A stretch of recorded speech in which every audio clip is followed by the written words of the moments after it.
एक महिला अपने छोटे से बच्चे को लेकर के केदारनाथ धाम यात्रा करने के लिए जाती है और सीढ़ियों पर चढ़ ही रही थी, तभी अचानक पीछे से एक आवाज उसी का नाम कोई लेकर के बुलाता है।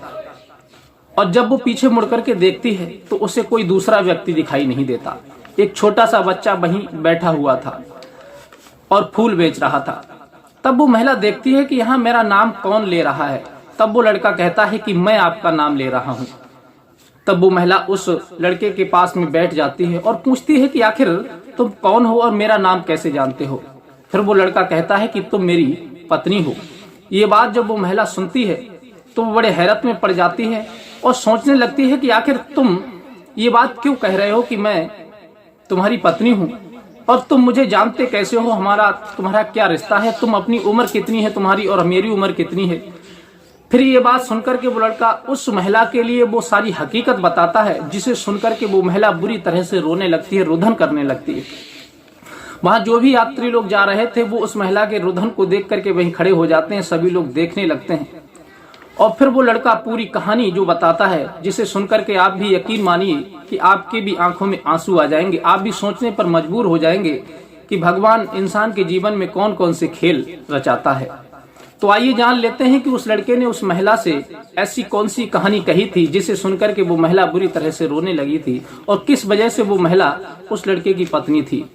नमस्कार, प्रणाम, मैं हूँ रितेश कुमार। दरअसल आज की जो सच्ची घटना मैं आपको सुनाने के लिए जा रहा हूँ, ये सच्ची घटना उत्तराखंड की है।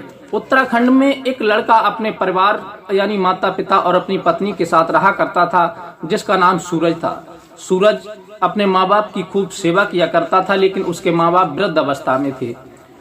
तो उसका बस यही सपना था कि मैं अपने माँ बाप को ज्यादा से ज्यादा तीर्थ यात्रा करवा दूं, ज्यादा से ज्यादा गंगा स्नान करवा दूं, बस इनका मोक्ष हो जाए, इन्हें उद्धार मिल जाए।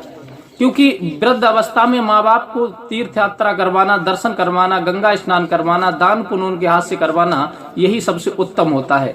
बस यही विचार करके सूरज अपने माँ बाप को हर जगह गंगा स्नान करवाता है, कभी हरिद्वार ले जाता है तो कभी गंगा में स्नान कराने ले जाता है। तो एक दिन उसके मन में विचार आया कि क्यों ना मैं अपने माता पिता के लिए केदार धाम की यात्रा करवाऊं, और हो सकता है कि हमारे माँ बाप ज्यादा वृद्ध हैं तो ये उनकी आखिरी यात्रा हो, क्योंकि वो ज्यादा ही वृद्ध थे। तब वो अपनी व्यवस्था करता है और अपने बूढ़े माँ बाप को केदार धाम के लिए ले जाता है। और केदार धाम जब पहुंचता है तो अपने माँ बाप के लिए एक बहुत अच्छी सी धर्मशाला होती है जो काफी ऊंचे स्थान पर थी, वहां पहुंच जाता है और अपने माँ बाप के लिए वहीं रोक देता है और कहता है कि आप लोग यहीं बैठिए, क्योंकि वो वृद्ध थे तो उनके लिए काफी चीजों की आवश्यकता पड़ती है। और केदारनाथ की जो यात्रा होती है वो एक दो दिन की नहीं होती, कई दिन लगते हैं, काफी कठिन चढ़ाइयां होती हैं और लोग वहां पर जाते हैं। मई जून के महीने में वहां पर काफी वर्षा भी होती है, ठंड भी पड़ती है, तो लोग उसी हिसाब से जाते हैं। अब इधर सूरज अपने माँ बाप को उस धर्मशाला में रोक तो देता है, लेकिन खाने पीने की वस्तुएं उससे दूसरी जगह से लानी पड़ती थीं। और फिर सूरज अपने माँ बाप और पत्नी को वहीं रोकता है और कहता है कि तुम यहीं पर रुको और मैं कुछ खाने पीने की वस्तुएं नीचे से लेकर के आता हूँ। उसके बाद शाम का वक्त है, फिर आराम करेंगे, विश्राम करेंगे, फिर सुबह आगे की यात्रा करेंगे। देखते हैं दर्शन कैसे रहेंगे। अब उसके माँ बाप तो वहीं रुक जाते हैं और उसकी पत्नी भी रुक जाती है, लेकिन सूरज जो होता है वो वहां से चल देता है कुछ वस्तुएं खरीदने के लिए, और वो घूमते घूमते काफी नीचे पहुंच जाता है, क्योंकि वहां पर जो पहाड़ी एरिया है वो कहीं ऊंचा टीला है तो कहीं नीचा है तो कहीं और भी नीचा है। लेकिन वो कुछ वस्तुएं खरीद ही रहा था, वहां पर फल वगैरह या खाने की चीजें जो भी होती हैं वो खरीद रहा था। तभी उसके कानों में एक बहुत जोर से आवाज आती है, जिसे सुनकर के वहां के सभी लोग बुरी तरह से चौंक जाते हैं।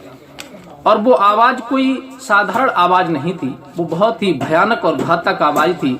फिर एक नजर उस सूरज की पड़ती है कि उधर जो मंदाकिनी नदी होती है उससे पानी इतनी तेजी से बहता हुआ आ रहा था कि जो भी पेड़ पौधे थे और जो भी वहां पर झोपड़ी पड़ी हुई थी, जो भी दुकानें लगी हुई थी उन सबको बहाता हुआ ले जा रहा था। जो गाड़ियां खड़ी थी वहां हजारों की संख्या में जो गाड़ियां वहां पर 4 व्हीलर खड़ी थी, बाइक खड़ी थी, बसें खड़ी थी, वो सारी बसें और जो दुकानें थी, पेड़ पौधे थे, वो पानी में बहते हुए जा रहे थे और गेंद की तरह उतराते हुए जा रहे थे।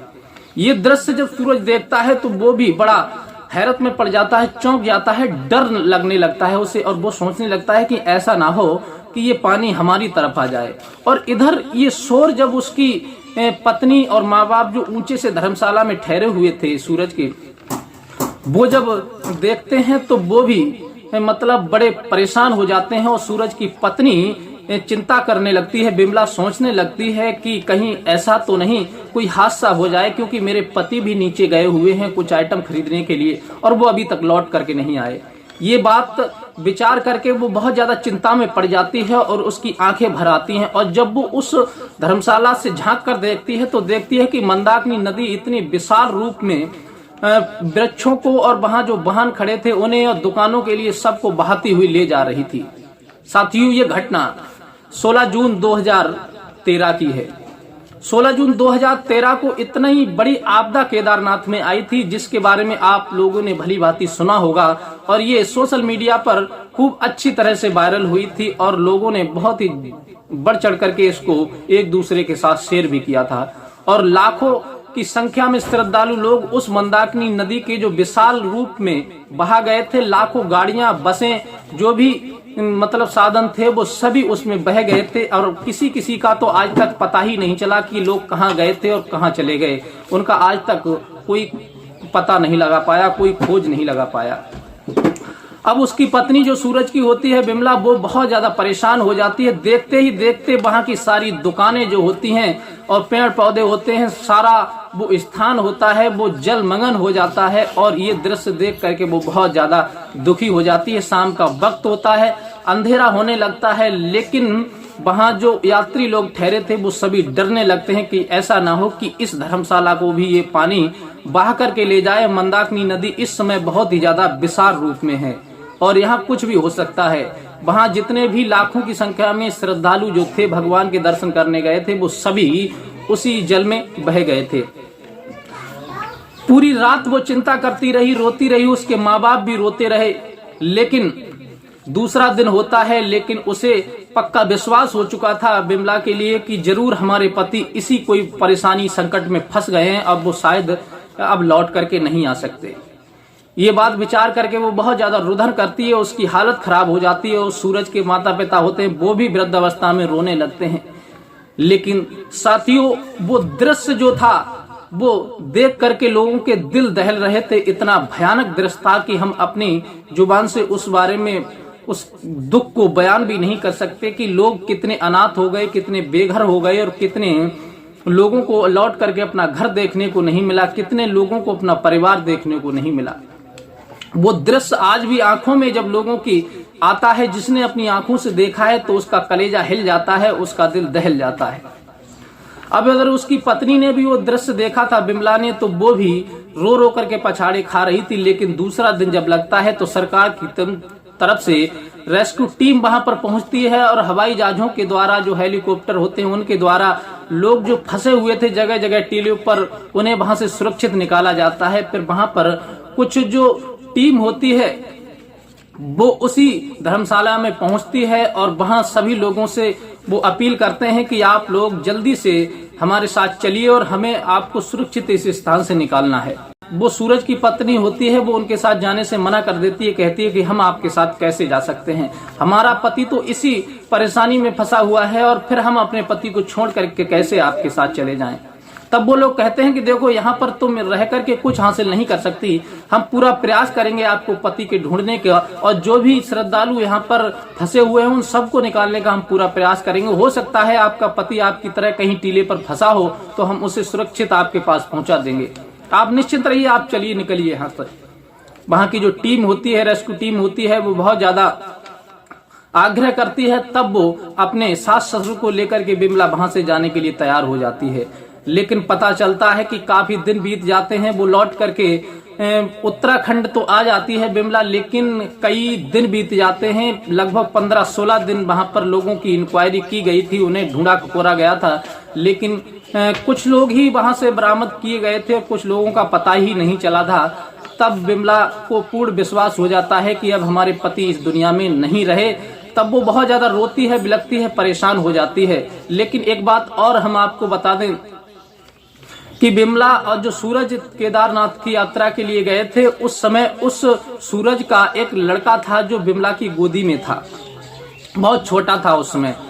तब वो अपने बच्चे को लेकर के, अपने सास ससुर को लेकर के उत्तराखंड आ जाती है और रहने लगती है। लेकिन उसके जहन में, उसकी आंखों में जो दृश्य गूंज रहा था, उसे देख देख करके, सोच सोच करके वो बहुत ज्यादा परेशान हो रही थी, बहुत ज्यादा रो रही थी। महीनों उस महिला ने कुछ खाया पिया भी नहीं था अपने पति की याद में। धीरे धीरे यूं ही वक्त बीतता चला जाता है और वक्त आ जाता है, लगभग 8-10 सालें बीत जाती हैं। इसी प्रकार से वो अपने सास ससुर के साथ वहां रहती है। लेकिन कुछ दिन के बाद उसके सास ससुर का भी देहांत हो जाता है बिमला के, और बिमला अकेली रह जाती है। उसका जो बेटा होता है वो काफी बड़ा हो जाता है, पढ़ने जाता है स्कूल में। और लगभग 2023 जब आ जाती है तो फिर उसका जो लड़का होता है बिमला का, सूरज का, वो एक दिन अपनी माँ से जिद करने लगता है और कहता है कि माँ, सभी लोग केदार धाम यात्रा करने के लिए जाते हैं, मेरी भी इच्छा हो रही है कि मैं भी केदारनाथ धाम यात्रा करने के लिए जाऊं। ये बात जब बिमला अपने बच्चे के मुंह से सुनती है तो वो बहुत ज्यादा परेशान हो जाती है और उसका कलेजा हिल जाता है और कहती है कि नहीं बेटा, केदारनाथ यात्रा करने के लिए गए थे, उसी हादसे में हमने तुम्हारे पिता को खो दिया। लेकिन अब हम उस स्थान पर नहीं जा सकते और हम नहीं चाहते कि हमारे साथ दोबारा से कोई ऐसा हादसा हो, कोई घटना घटे, इसलिए हमें उस स्थान पर जाना नहीं है। लेकिन वो लड़का बहुत ज्यादा जिद कर जाता है। लेकिन माँ तो माँ होती है, माँ बच्चे के सामने झुक जाती है। माता पिता का हृदय बच्चे के सामने बहुत जल्दी पिघल जाता है और फिर वो कहता है बेटा नहीं माँ, मुझे तो जाना है, भगवान के दर्शन करने हैं। लेकिन वो सोचती है कि मेरा अकेला बेटा है, पति है नहीं इस दुनिया में, सास ससुर है नहीं, तो मैं अपने बेटे की इच्छा कैसे अधूरी छोड़ सकती हूँ। अगर इसकी इच्छा है तो क्यों ना मैं इसे लेकर के पुनः एक बार दर्शन कराऊं, ना जाने भगवान कृपा कर दें तो कुछ ना कुछ भला हो जाएगा। और हर समय ये हादसाएं नहीं हुआ करती हैं। तब वो कहती है ठीक है बेटा, अगर तुम्हारी इच्छा है तो मैं तुम्हें लेकर के जरूर चलूंगी। तब वो एक दिन विचार करती है और अपने बेटे को लेकर के, जिसका नाम रोशन होता है, उस बेटे को लेकर के वो केदारनाथ धाम की यात्रा के लिए जो बिमला होती है वो निकल पड़ती है। और अपने बच्चे को साथ लेकर के, क्योंकि वो लड़का काफी बड़ा हो चुका था, लगभग 10-12 वर्ष का हो चुका था। और 10-12 वर्ष का लड़का उसके साथ जा रहा था बिमला के। तभी वो केदारनाथ की सीढ़ियों पर चढ़ ही रही थी, तहीं बराबर से एक आवाज आती है कि बिमला तुम कहाँ जा रही हो, बहुत दिनों बाद लौटी हो। ये बात जब वो महिला सुनती है तो वो पीछे मुड़ करके देखती है कि आखिर मेरा नाम किसने पुकारा। तब वो देखती है, उसे कोई पुरुष दिखाई नहीं देता, बराबर में एक लड़का बैठा हुआ था। तब वो महिला इधर उधर घूम करके देख रही थी। तभी वो लड़का कहता है कि परेशान मत हो, मैंने ही आपका नाम लिया था। तब वो महिला कहती है कि आप मेरा नाम कैसे जानते हो। तब वो कहता है कि मैं सबको जानता हूँ, आप मेरी पत्नी हैं और ये मेरा बेटा है। ये बात जब वो महिला बिमला सुनती है तो वहीं उस लड़के के पास बैठ जाती है और फिर उसकी आंखें भर आती हैं। और फिर वो पूछने लगती है कि आखिर तुम ये क्या कह रहे हो, आखिर मैं तुम्हारी पत्नी कैसे हो सकती हूँ, तुम 10-12 साल के बच्चे हो और मेरी उम्र लगभग 35 साल की है, और फिर हमारा तुम्हारा मिलन कैसे हो सकता है, हम तुम कैसे पति पत्नी हो सकते हैं, और फिर तुम हमारे बारे में इतना सब कुछ कैसे जानते हो। तब वो लड़का कहता है कि देखो बिमला, तुम परेशान मत हो, ये मेरा लड़का है जिसका नाम रोशन है, मैं अच्छी तरह से जानता हूँ और हम लोग उत्तराखंड के रहने वाले हैं। ये बात जब बिमला सुनती है तो बड़े हैरत में पड़ जाती है, उसका दिमाग घूम जाता है और वो सोचने पर मजबूर हो जाती है कि आखिर ये लड़का कह रहा है तो कह क्या रहा है। तब वो पूछती है कि आखिर सच सच बताओ कि तुम कहना क्या चाहते हो और तुम हमारे बारे में इतना सारा कैसे जानते हो, क्या तुम हमारे ही गांव के रहने वाले हो।